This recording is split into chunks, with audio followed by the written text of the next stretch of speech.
This video starts where we last left off, as we leave Rustic, Colorado, and head towards Telluride, Colorado.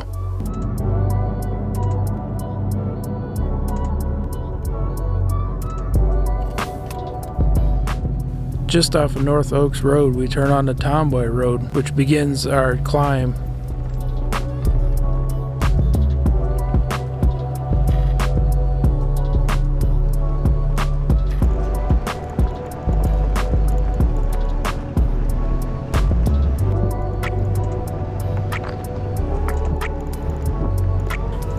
Imogene Pass is considered a moderate trail, and I would agree with that. It's a two-way trail, so when you meet Jeeps coming from the opposite direction, things can get a little complicated.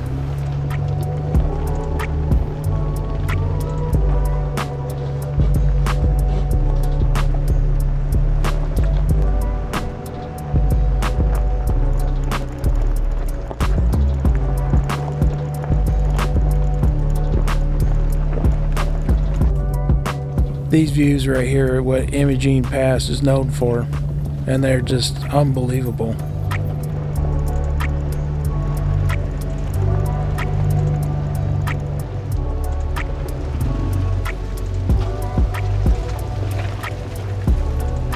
Sections of this trail are very narrow, where it's only wide enough for one Jeep. I wouldn't consider myself having a fear of heights, but this definitely made me uncomfortable.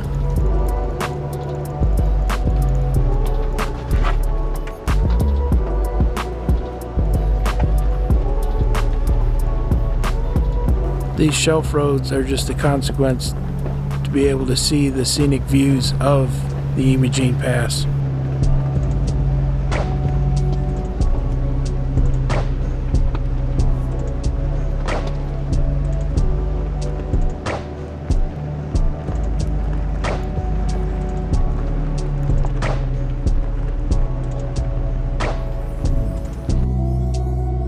I guess this arch is called Social Arch, where miners from Tomboy would actually come down to meet girls from Telluride.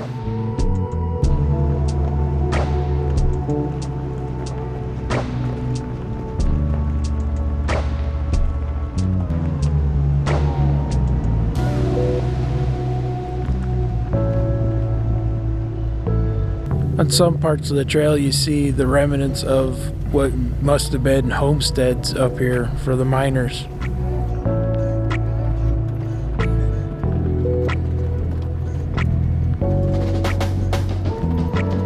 The trail has a lot of switchbacks, and you don't realize that you're climbing until you're around one of these bends and see that the canyon below is much, much lower.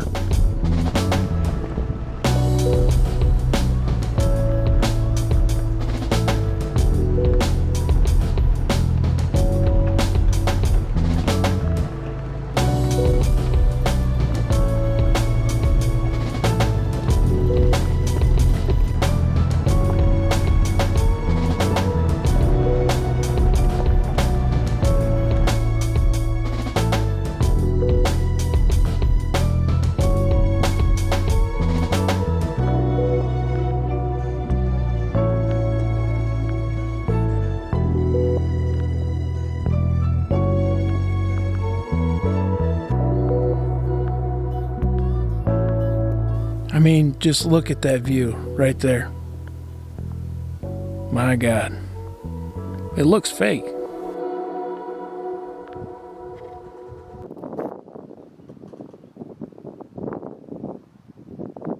I think this was part of the Bullion Tunnel that I read about.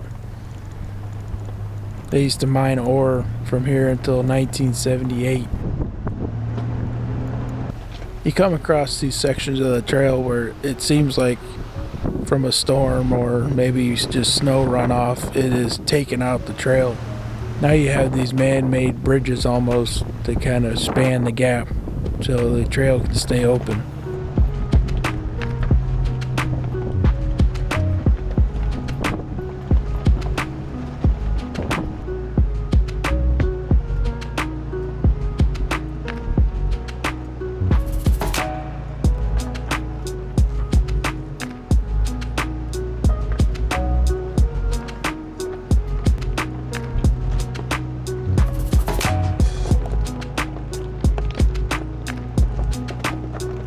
The trail to this point hasn't really been that difficult. I mean, it's a couple rocky sections that kind of lead you towards the edge of the cliff, but nothing really that difficult. This is Tomboy mine right here. I guess it's one of the largest mines and highest mines in Colorado. It was so big, I guess they had tennis courts and a YMCA.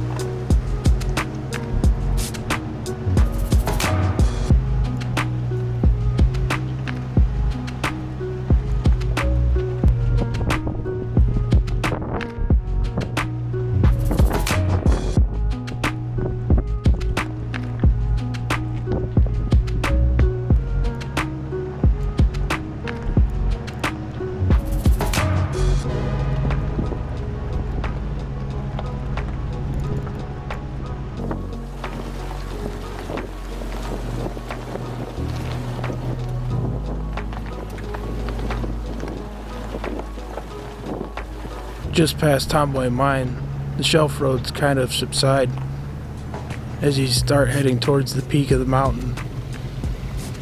Right now we're at about 12,000 feet, and eventually we'll climb to 13,400 feet.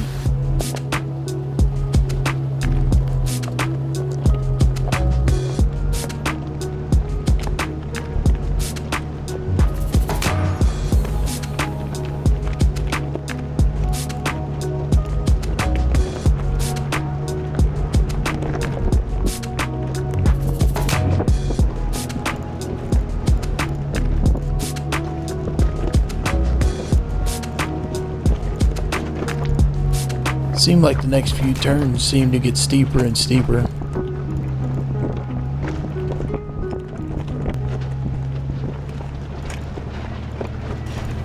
This part right here is about as tough as it gets on this side of the mountain.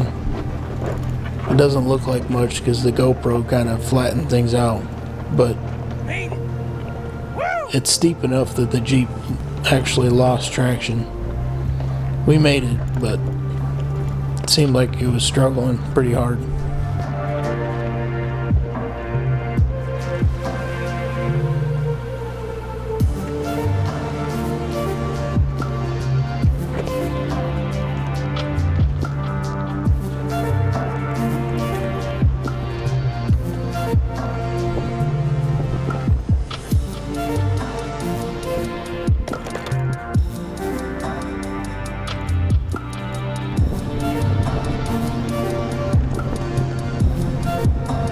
That reddish tan section you see in front of us, that is actually where the peak is.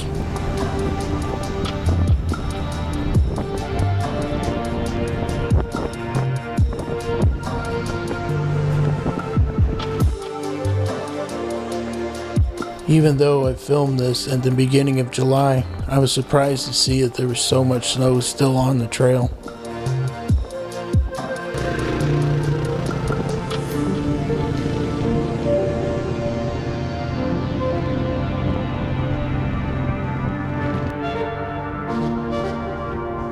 As we pass this snowdrift, I can only imagine the effort it takes to drag a machine up here to clear this pass every year.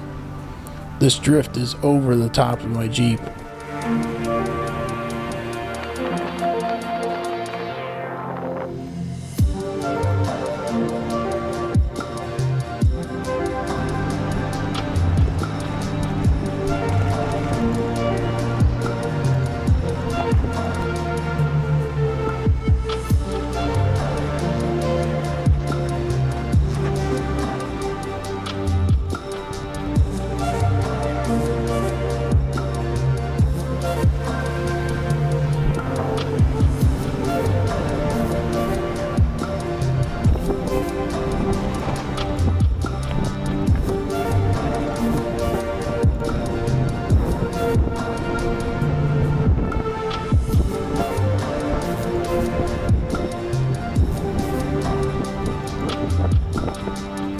And we made it to the top.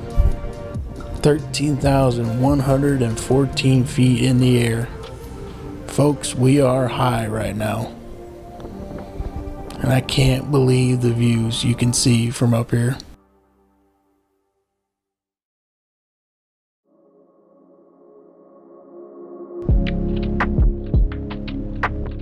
Next up is to make our way down to Ouray. I was told that this side of the mountain was actually easier to pass, and that's why they recommend that you start on the Telluride side and go down through Ouray, so that way you're always climbing up the shelf roads.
This is the rock that everybody parks their Jeep on to get a picture of it.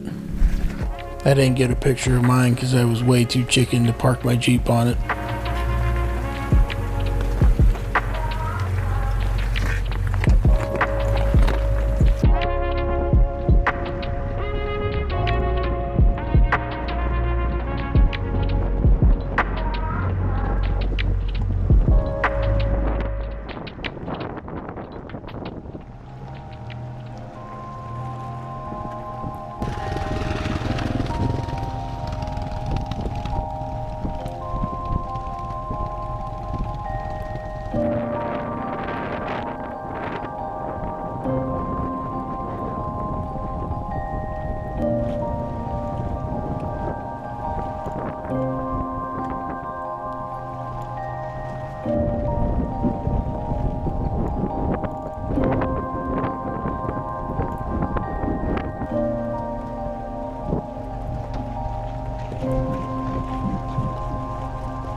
I turned off the main trail to cross one of the tailings piles to one of the mines on the Ouray side. Not sure what the name of this mine was, but it was pretty neat to drive across the tailings pile. It was just a little bit wider than a Jeep.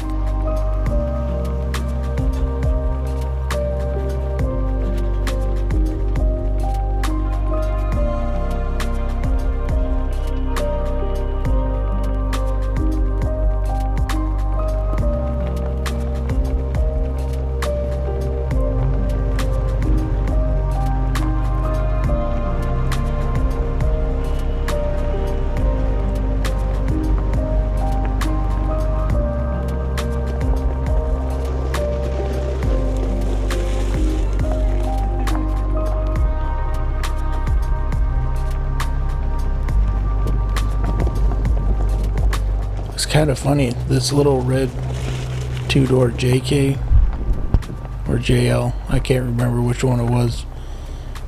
It was owned by this older couple. They kept running into him every stop down the way on the Ouray side. They kind of thought I followed them. They're driving just a stock Jeep and were able to do the entire pass. It just goes to show you that you don't need a really built Jeep to do this entire trail.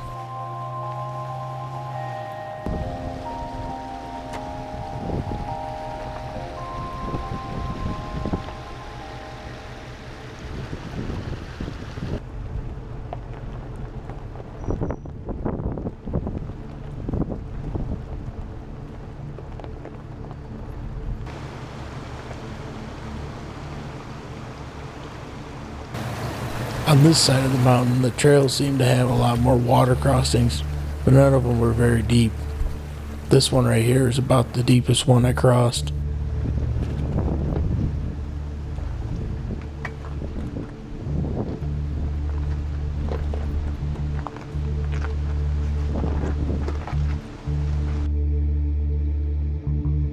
Now that we're on the downhill side of this trail, my confidence grew a little bit to where I could try some of these harder obstacles. This obstacle right here didn't really seem like it was that bad on camera, but it's very, very off camber. And the actual Jeep slides a little bit.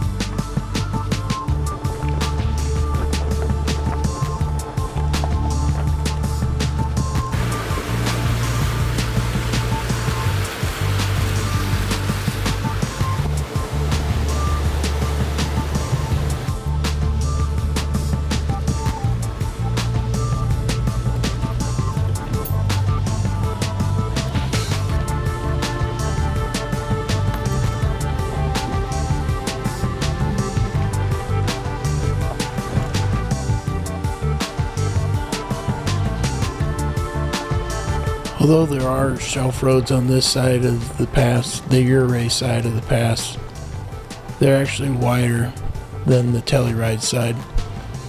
About twice as wide, actually.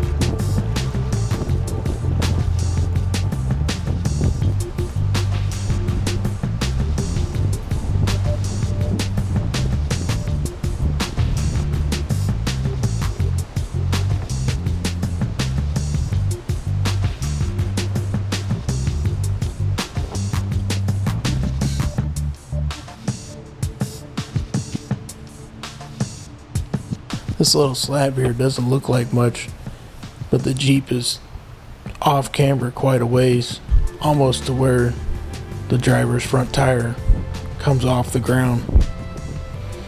Really increases that pucker factor when it starts leaning that far over, especially when there's a ravine right on the edge of the road.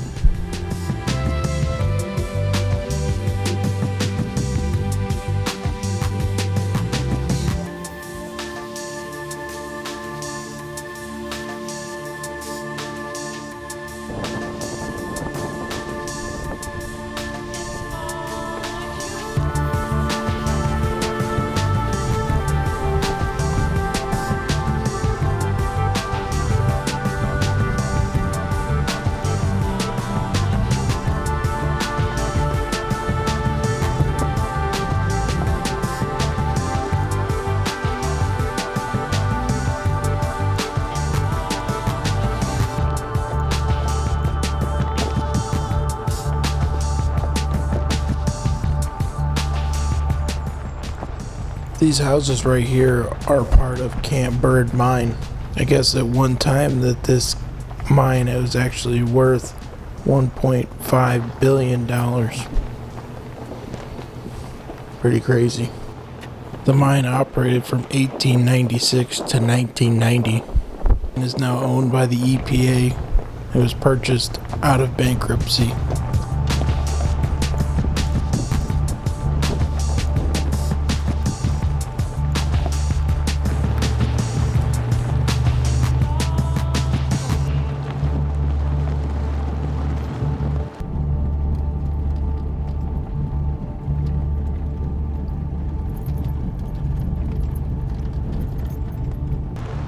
Well, there you go, guys. That's the Imogene Pass. I'd like to thank you guys for watching. I'll catch you on the next one.